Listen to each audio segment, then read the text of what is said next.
μιλήσω στα αγγλικά για να καταλαβαίνουν όλοι. Δεν θα μακρηγορήσω όπως συνήθως, θα σπάσουμε.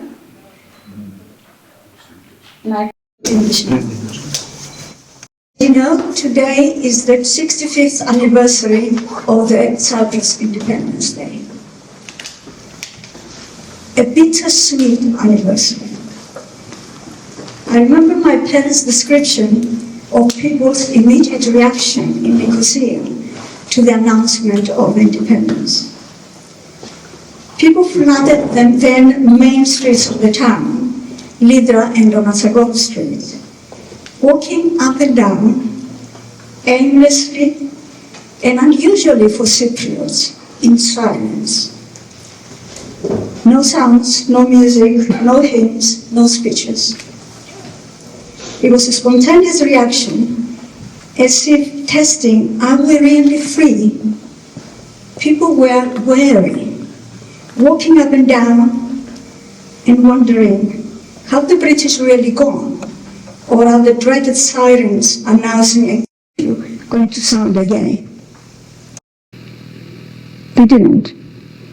For a brief period of time, before the extreme right in both communities raised their ugly heads, people's lives improved. There were no more beggars in the streets. Roads were repaired. The long-suffering people in the countryside became able to acquire modern machinery to work their fields. But we didn't know what was to follow over the years to come. The three guarantor powers were imposed on us, seemingly to ensure the viability of the new republic. Essentially, it was the wolves protecting the sheep. 14 years later, the Greek junta and Turkey, both guarantors, with the blessing of the third guarantor power, the UK, all manipulated by the US and in the expert hands of Kissinger in the background, brought the pre-planned catastrophe to the island and the current situation. What they didn't anticipate, though, is that we would manage to become members of the European Union. As a sovereign country, which includes the whole of the island, and of course we remain members of the United Nations. That's all I'm going to say, and I'm going to hand over to our guest speaker, Mενέλαο Μενελάου, who will take us through the 65 years of existence as the Republic of Cyprus and the developments to the present. Menelaos has been a negotiator for the Greek Cypriot side, the government of Cyprus, since 2022. He holds a degree in Turkish studies from the University of Cyprus and a master's degree in international relations and European studies from the National and Kapodistrian University of Athens. So, hand over to you, Mενέλαο.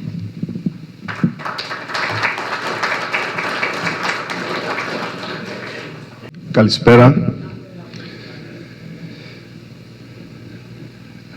I will also speak in English.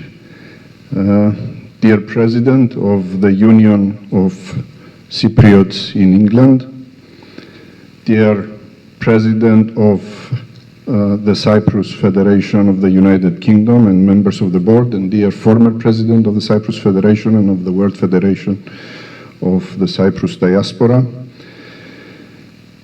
I would like to begin by conveying the warmest greetings and wishes of President Christodoulidis, who always carries the diaspora, the community, the Cypriot community of the United Kingdom in his heart from the time that he had served here as Consul General of the Republic of Cyprus to the United Kingdom. Dear Deputy High Commissioner, dear colleagues, Spiros, dear Bambos, MP, I would like to begin by expressing my appreciation to the Union of Cypriots in England for their kind invitation to me to be the guest speaker at today's event to mark the anniversary of the independence of the Republic of Cyprus. It is also a distinct pleasure and honor for me to be addressing an audience which comprises Cypriots from all ethnic backgrounds, Greek Cypriots and Turkish Cypriots. The Cypriot community here in the United Kingdom constitutes a testament of the bonds that unite all Cypriots as one people and a proof that the Cypriots are entitled to enjoy their homeland as one country united for all its rightful citizens.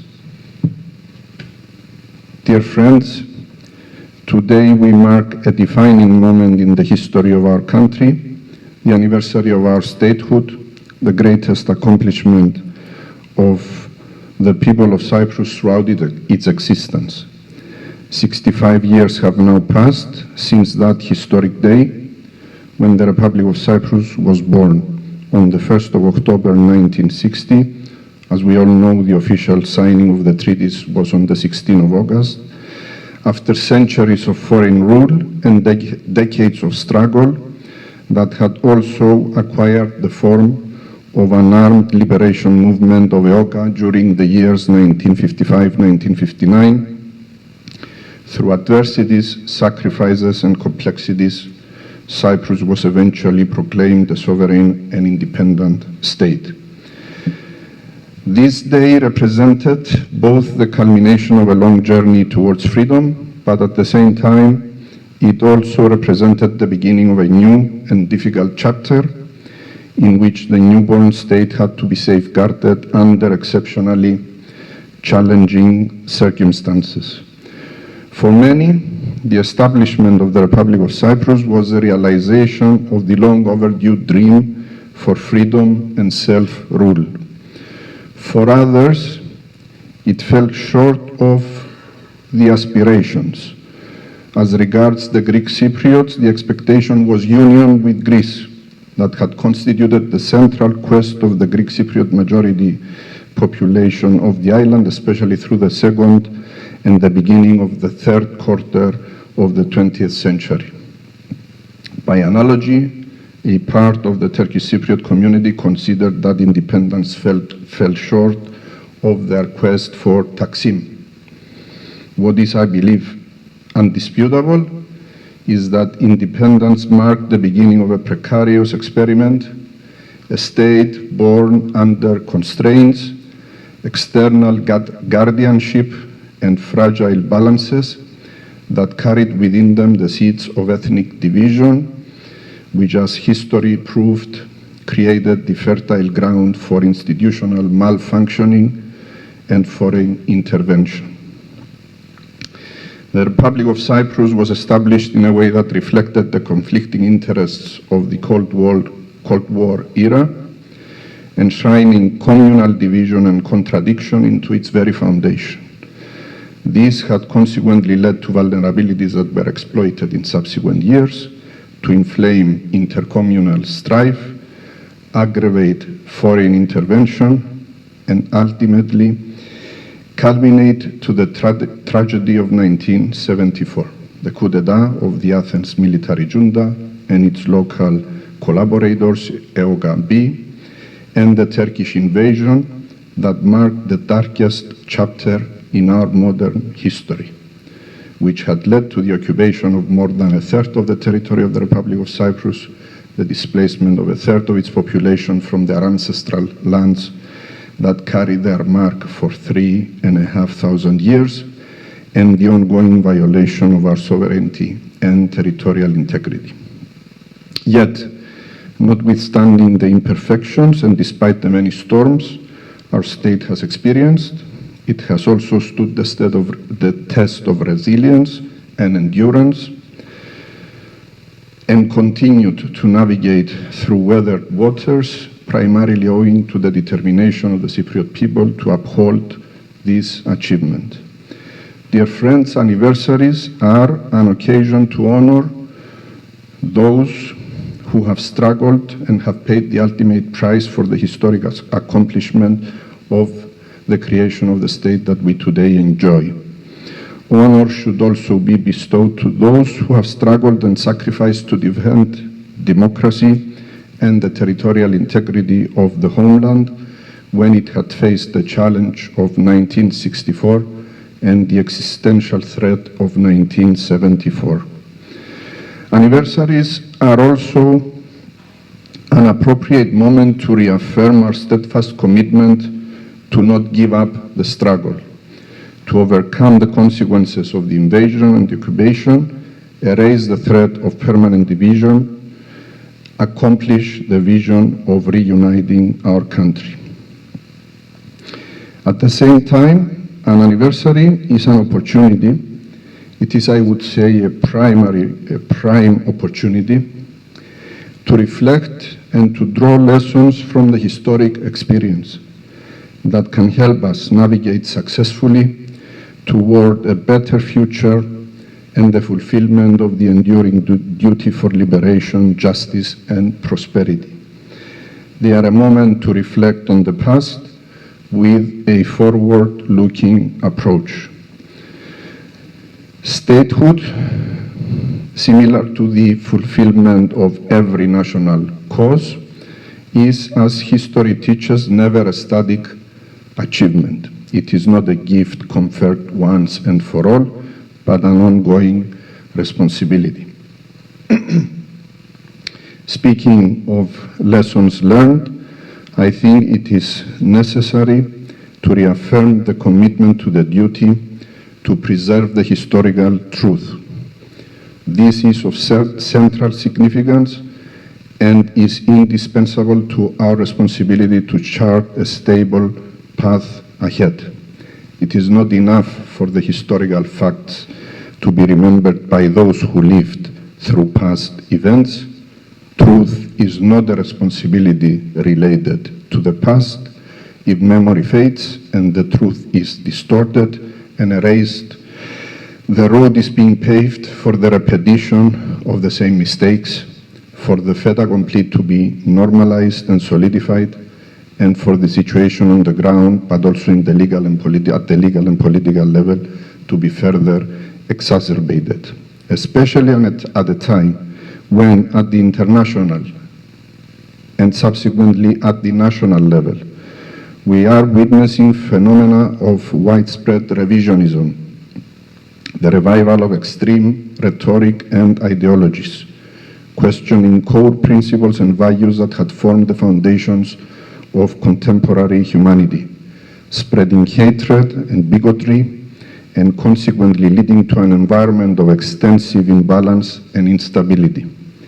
In such circumstances, the need to uphold our commitment to democracy, human rights, freedom, justice, international law, tolerance, and peace become an imperative duty that lies in the heart of our own quest for freedom and constitutes the compass that should be guiding our steps ahead. In reflecting on our anniversary of independence, it would also be necessary and helpful to confront the broader realities that have affected the Cyprus issue. More often than not, the international community has viewed the case of Cyprus not through the lens of a responsibility to implement and restore justice and international law, but through the prism of the prevailing geopolitical balances. For decades, strategic considerations of major international actors concerning the value of Turkey outweighed the rightful demand for the respect to international legality in Cyprus. The expectation that pressure would be brought upon Turkey to comply with international law was repeatedly disappointed. Recent conflicts and crises in our region and beyond, and the sensitivity which is rightfully displayed for them internationally at the moment, has once again revealed an approach of double standards and selectivity. Events that are unfolding before our eyes in Gaza and Ukraine highlight that in today's global order, there are no frozen conflicts. They remind us that wounds which do not heal will inevitably re-erupt into greater tragedies. It is for this reason that we must never be idle and passive. We must be constantly vigilant and with a proactive approach. It is against this backdrop that we are undertaking initiatives in all directions, including towards the resumption of a process of negotiations for a solution to the Cyprus problem. The situation on the ground should never be seen as static. It is a constantly deteriorating reality. Its perpetuation is a continuous source of concern for stability over and around Cyprus that can have implications not only in Cyprus but also for the entire region of the Eastern Mediterranean. Today's situation is a tragic reminder of Thucydides' quote from his history of the Peloponnesian War: "The strong do what they can, the weak suffer what they must." It is our duty to not go along with this doctrine. After the two most devastating wars that humanity has ever experienced in the previous century, the world had collectively established commonly acceptable rules and an international system of governance to substitute anarchy. Today, it is vital to not let things slide into a situation where law will be substituted by force and where might will be right. At the same time, history has taught us that we must face the reality with pragmatism, without naivety, without wishful thinking. It is against this backdrop that throughout the years we have pursued a policy aiming to strengthen the international and regional footprint of the Republic of Cyprus. A milestone in this regard had been Cyprus's accession to the European Union in 2004. A national cause which was made possible due to a comprehensive strategy that had rightly assessed and utilized the broader context and the developing dynamics, and had encompassed the desires and expectations of all Cypriots across the political spectrum and across the divide of our homeland, aspiring a country that would gain its rightful place in Europe where it belongs.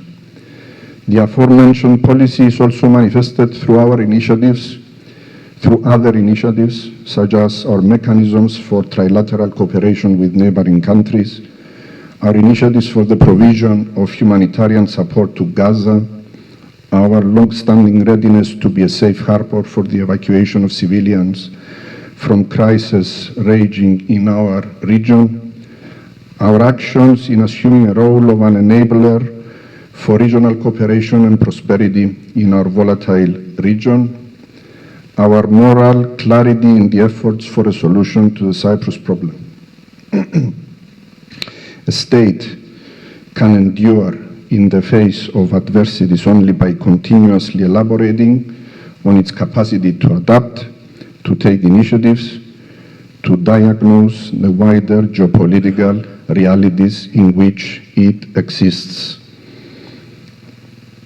Speaking here in London on the anniversary of Cyprus's independence, it is, I believe, pertinent to reflect also on the way in which the Cyprus-UK bilateral relationship has evolved, especially in the last 2 decades, and how it transformed from a relationship between a colonial ruler and a colonial subject to a stage that was characterized for a long period of time by an adversarial environment filled with suspicion and mistrust,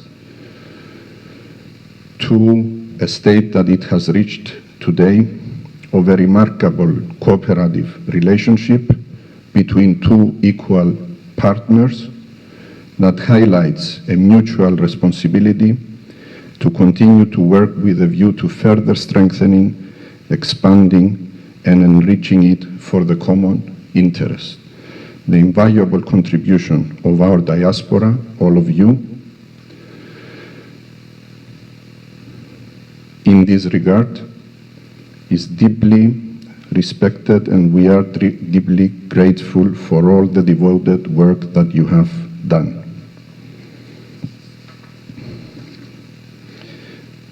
Dear friends, self-reflection should also manifest itself in the form of a courageous assumption of our own responsibilities.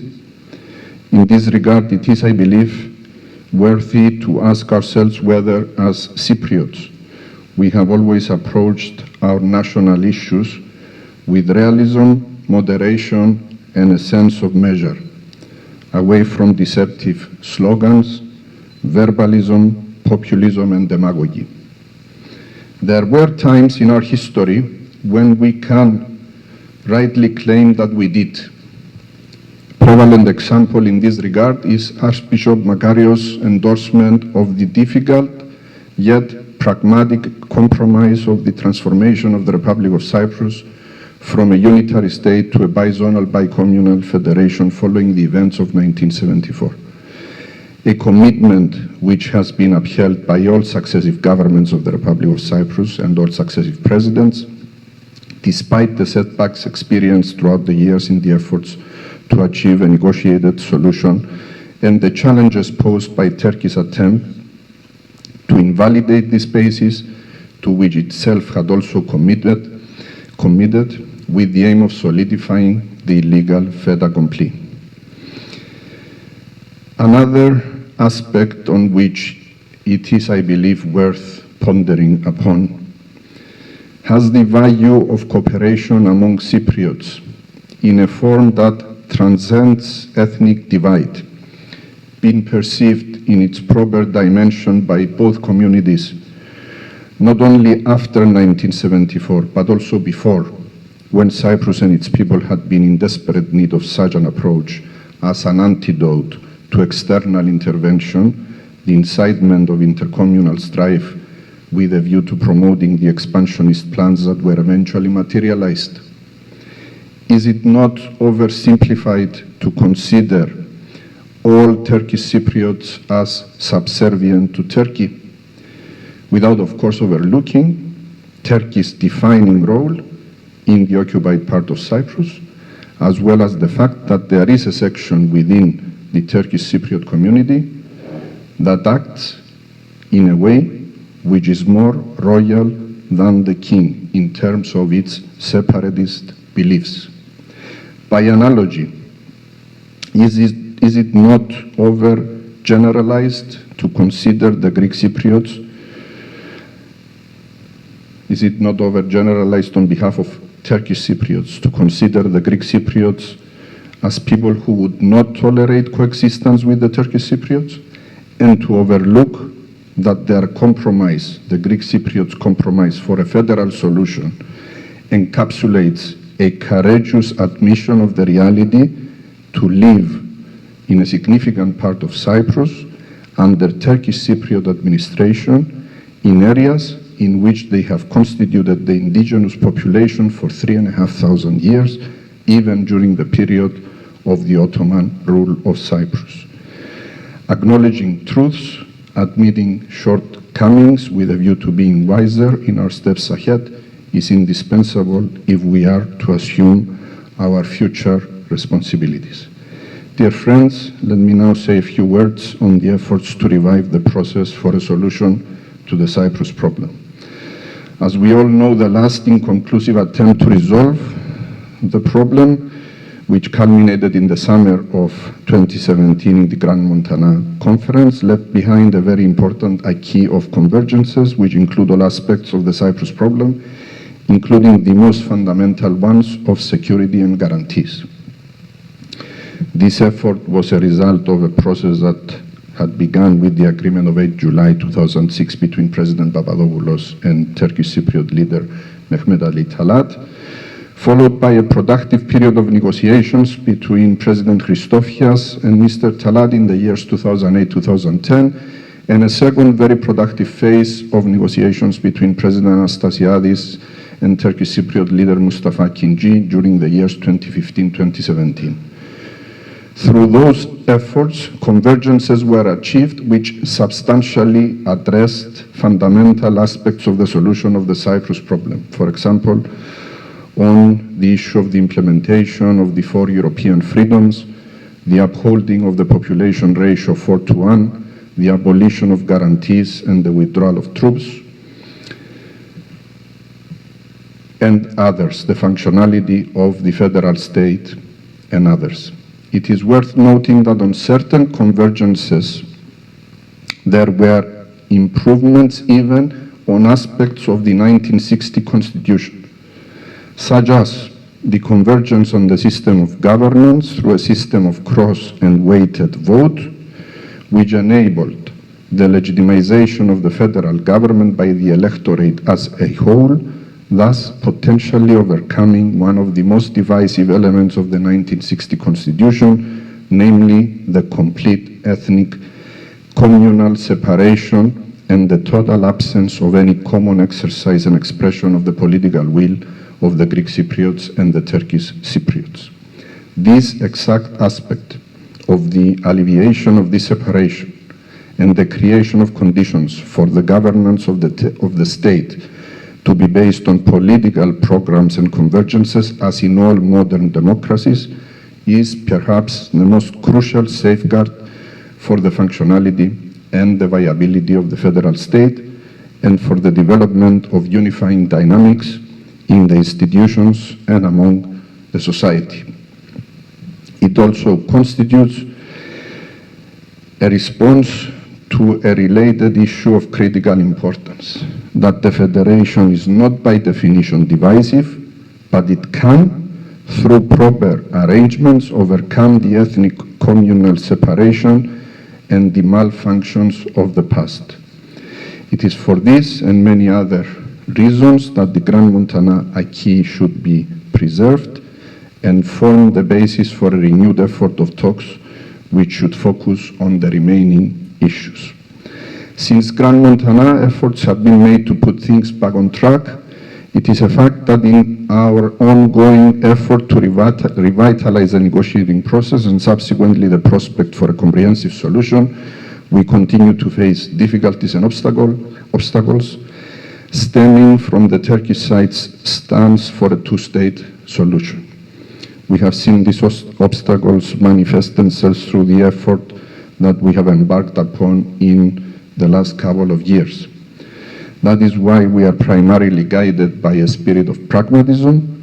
We are aware of the fact that the path will not be paved with roses. It is also a fact that over the years we have repeatedly experienced the bitter taste of disappointment and the non-fulfillment of expectations. However, we are also driven by a spirit of determination, perseverance, and decisiveness to not give up. As the UN Secretary General has put it in his most recent address during the high-level week of the UN General Assembly, quote, "In a world of many choices, there is one choice we must never make, the choice to give up," end of quote. As a result of the recent expanded meetings in Geneva last March and New York last July, we have next steps ahead of us that have been reaffirmed in the recent trilateral of the UN Secretary General with President Χρήστου and the leader of the Turkish Cypriot community in New York last week. Following the process for the leadership of the Turkish Cypriot community later this month, on 19 October, the Secretary General, as he has informed us last week in New York, will dispatch his personal envoy for contacts with all involved with a view to holding another meeting in an expanded format before the end of this year, meaning with the participation of the guarantors and the two Cypriot communities. We will continue to work tirelessly and methodically to achieve a more tangible, more visible perspective so that the next enlarged meeting can constitute a stepping stone towards the accomplishment of the goal for the restart of a political process which should continue from where we had left off in Grand Montana, which is a position that had been expressed also by the UN Secretary General last week in New York in the trilateral meeting that he had with the President and with Mr. Tatar. Dear friends, I would like to conclude with the following. One of the most renowned poets of Cyprus, Kostas Mondis, had very truthfully captured the essence of the resilience of the people of Cyprus on their land throughout the centuries with the following poem. I will say it first in Greek and then I'll translate it in English. Χρόνια σκλαβιές αντέγιονται στον πάτσο και των κλώτσων τους, εμείς τζαμέ, αιγιές και τερατσές πάνω στο ρότσον τους. Which translates years of endless domination, setbacks and misfortunes, yet we endured like olive and carob trees, deeply rooted on this rock. As you have well understood, the poem is about the Cypriot people deep bond with their land, despite centuries of foreign rule. However, let us at the same time not overlook that 1974 was a turning point unlike any before in this year-long unbreakable bond, because 1974 did not only bring about foreign domination, but it had also led to uprooting and displacement from the ancestral places that bore our footprint for thousands of years. As a Cypriot proverb reminds us, the land is defined by the people who belong to it, and the land is barren without them, which means that without its people, the land loses its character, its identity, its historic continuity. Therefore, as we are commemorating the 65th anniversary of our independence, let us see the commemoration as a call to action for the present and the future, and in doing so, let us reaffirm the duty to exhaust every effort in order to avert the permanent alienation from these ancestral places, to not let them be permanently gone, to continue the struggle for a free,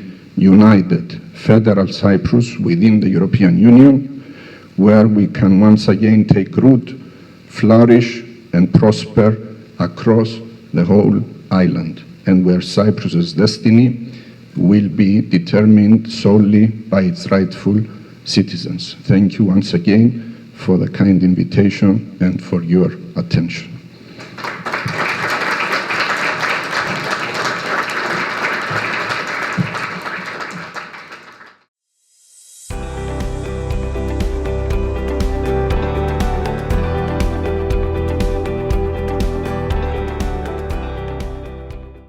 Έχουμε λοιπόν τον κύριο Μενέλαο Μενελάου, τον διαπραγματευτή για το Κυπριακό εδώ, εφόσον έδωσε την ομιλία του, την κύρια ομιλία για την απόψινή εκδήλωση, και θέλουμε έτσι να μας πείτε λίγες περισσότερες πληροφορίες, λεπτομέρειες στα ελληνικά ιδίως, για τους ελληνόφωνους τηλεθεατές μας και ακροατές μας. Θέλω να σας ρωτήσω σχετικά με το πώς λειτουργεί το θέμα των διαπραγματεύσεων, δηλαδή γίνονται πιο τακτικές συναντήσεις, πού γίνονται οι συναντήσεις, πού βρίσκονται, τι συζητάτε όταν συναντηθείτε. Τώρα είμαστε σε ένα στάδιο στο οποίο η προσπάθεια είναι να ξαναξεκινήσουμε τη διαδικασία διαπραγματεύσεων μετά την τελευταία προσπάθεια, η οποία ολοκληρώθηκε το καλοκαίρι του 2017 με τη διάσκεψη για την Κύπρο στο Grand Montana. Έκτοτε και μετά την αλλαγή στην ηγεσία της τουρκοκυπριακής κοινότητας το 2020 και την αλλαγή της θέσης της Τουρκίας και της τουρκοκυπριακής πλευράς για τα δύο κράτη, προς τα δύο κράτη, δεν έχει καταστεί δυνατόν να μπορέσουμε να αναζωογονήσουμε τη διαδικασία των συνομιλιών, αλλά παρόλα αυτά τα τελευταία χρόνια μέσα από πρωτοβουλίες τις οποίες έχουμε αναλάβει έχουμε νοθήσει τα πράγματα έτσι ώστε να επαναδραστηριοποιηθεί ο Οργανισμός Ηνωμένων Εθνών, ο Γενικός Γραμματέας να αναλάβει πρωτοβουλίες, να διορίσει προσωπική απεσταλμένη, να συγκαλέσει τους τελευταίους μήνες 2 διευρυμένες συναντήσεις, μία στη Γενέβη τον περασμένο Μάρτιο και μία τον περασμένο Ιούλιο στη Νέα Υόρκη, να πραγματοποιήσει επίσης συναντήσεις με τον Πρόεδρο της Δημοκρατίας και με τον ηγέτη της τουρκοκυπριακής κοινότητας, η πιο πρόσφατη τελευταία την περασμένη εβδομάδα στη Νέα Υόρκη, μέσα από τις οποίες αποσκοπούμε να φτάσουμε στο σημείο στο οποίο να είναι εφικτή η επανέναρξη μιας διαδικασίας συνομιλιών, η οποία να μας οδηγήσει στην επίτευξη συνολικής λύσης. Τι ακριβώς έγινε στη Νέα Υόρκη πρόσφατα? Έγινε κάποια υπόσχεση, εκτός από το ότι ο Γενικός Γραμματέας των ΗΠΑ θα στείλει την εκπρόσωπό του? Τι άλλο έγινε? Πού βασιζόμαστε, σε ποιες περίπου προοπτικές? Η συνάντηση πραγματοποιήθηκε μετά την απόφαση που λήφθηκε τον Ιούλιο στη διευρυμένη συνάντηση, ότι ο Γενικός Γραμματέας θα συναντούσε μετά το πέρας της εβδομάδας υψηλού επίπεδου της Γενικής Συνέλευσης του Οργανισμού Ηνωμένων Εθνών, τους ηγέτες των δύο κοινοτήτων για να κάνουν μια γενική ανασκόπηση.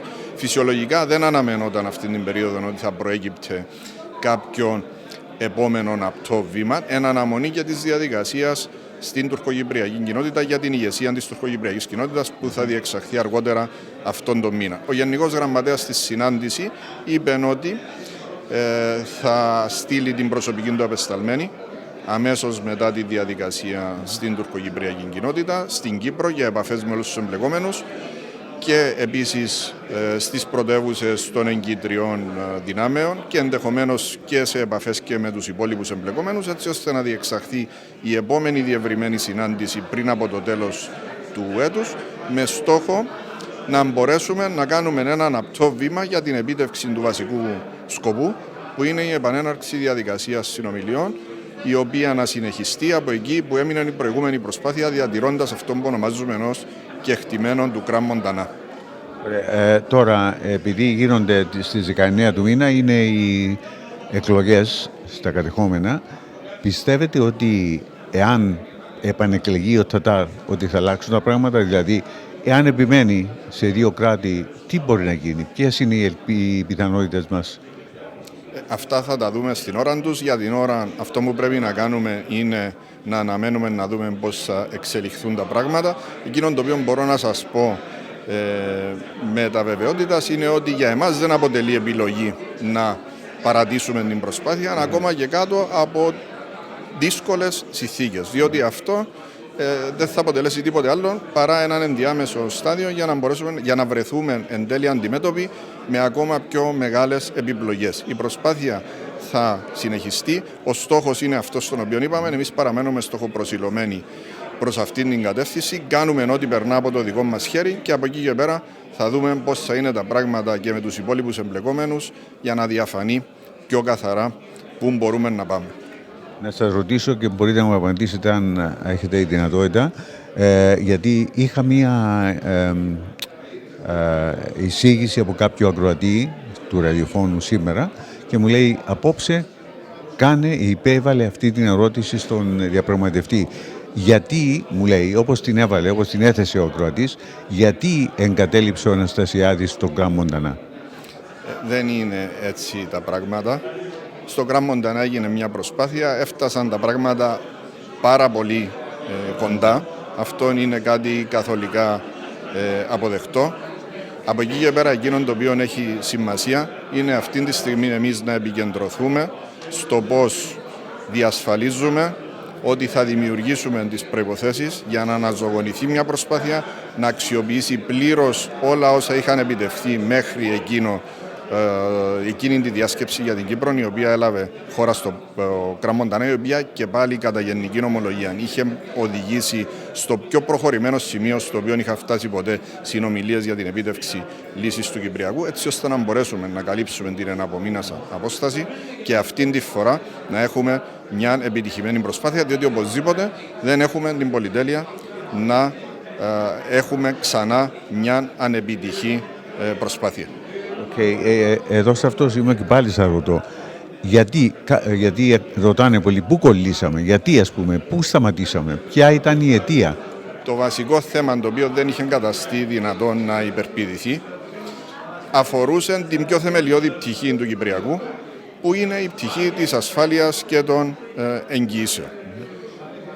Πιστεύω ότι η δυνατότητα την οποία έδωσε εκείνη η προσπάθεια να επιτευχθεί σημαντική πρόοδος σε όλα τα κεφάλαια μας προσφέρει αυτή τη στιγμή την ευκαιρία να αξιοποιήσουμε όλα όσα είχαν επιτευχθεί, να επικεντρωθούμε με περισσότερη έμφαση και μέσα από μια σωστή μεθοδολογία προς εκείνα τα οποία απεδείχθη μέσα από την ιστορική εμπειρία, όχι μόνο την πιο πρόσφατη αλλά και την παλαιότερη, ότι είναι τα πιο κρίσιμα σημεία, έτσι ώστε να γίνει μια συζήτηση διεξοδική, εξαντλητική, να οριμάσουν, να φτάσουν στο σημείο στο οποίο να είναι δυνατόν να επιληθούν και έτσι να έχουμε όλα όσα πρέπει να συναποτελούν το πακέτο μιας συνολικής λύσης έτοιμα για να μπορέσουμε να προχωρήσουμε.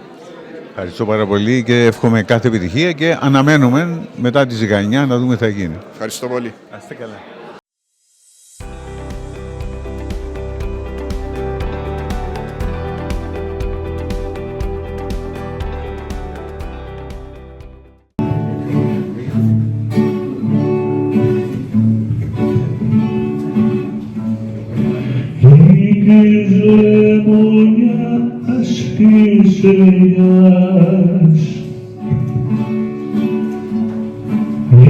Της αγκαλιάς της χαράς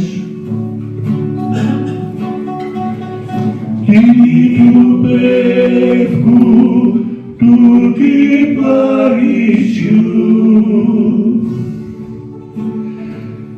των παλικαριών και της αγάπης χρυσοπράσινο φύλλο ρηγμένο στο πέλαγο, χρυσοπράσινο φύλλο ρηγμένο στο πέλαγο. Γύρω ξερανένου λιβαδιού της πικρανένης Παναγιάς ή του λίβα τα δικού χαμού του αγριού καιρού των ηφαιστείων χρυσοπράσινο φύλλο ημένο στο πέλαγο, χρυσοπράσινο φύλλο ημένο στο πέλαγο. Ή των κοριτσιών που γερούν, ή των αγωνιών που μεσούν, ή του μύρου του χαιρετισμού, Κύπρος της αγάπης του ονείρου, χρυσοπράσινο φύλλο ρηγμένο στο πέλαγο,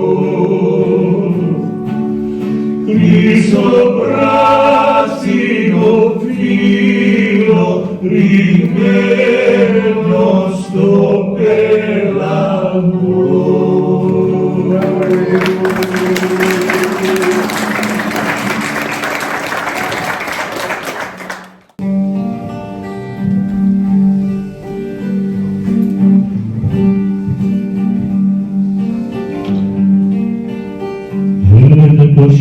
άνθρωπος πρέπει την πατρίδα να αγαπά. Λένε πως ο άνθρωπος πρέπει την πατρίδα να αγαπά.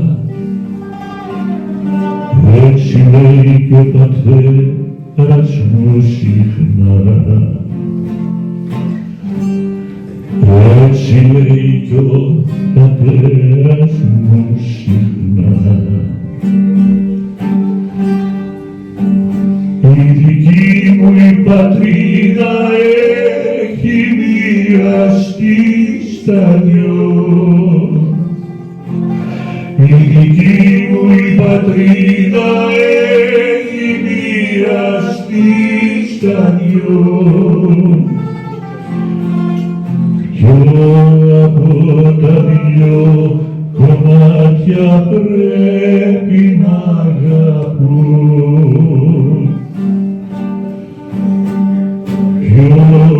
Από τα δυο κομμάτια πρέπει να αγαπώ.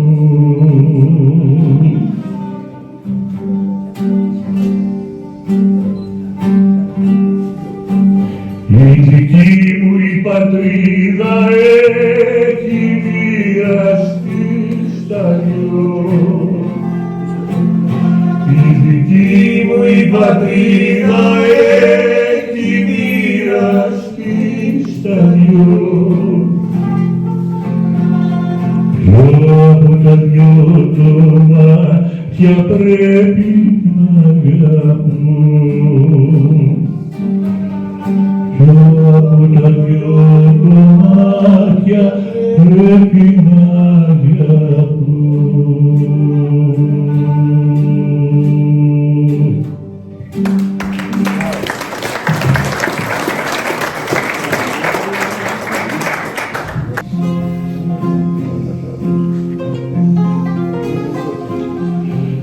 Κύπρος,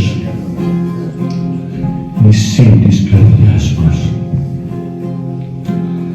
Είσαι η θλίψη και η χαρά μας.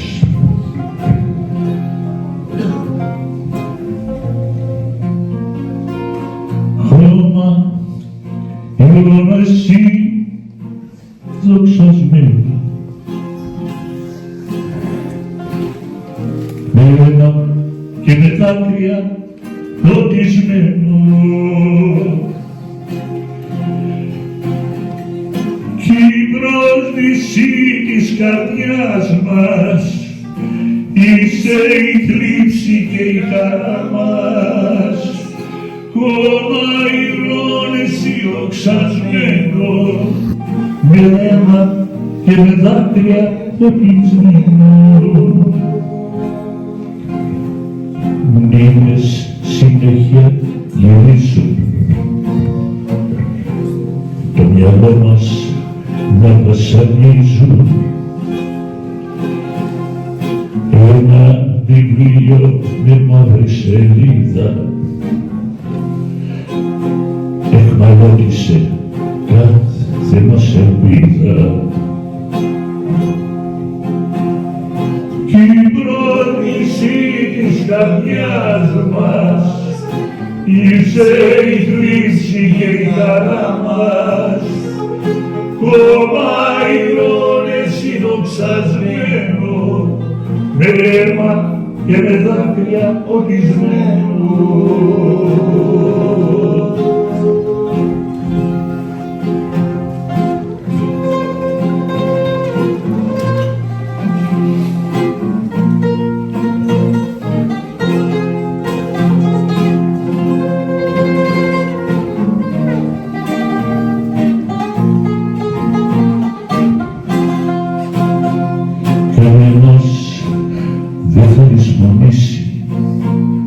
Πόσες ψυχές έχουν βραγίσει, μια φυλακή τα όνειρά σου, θέλουν μόνο με μόνο τη ελευθερία σου.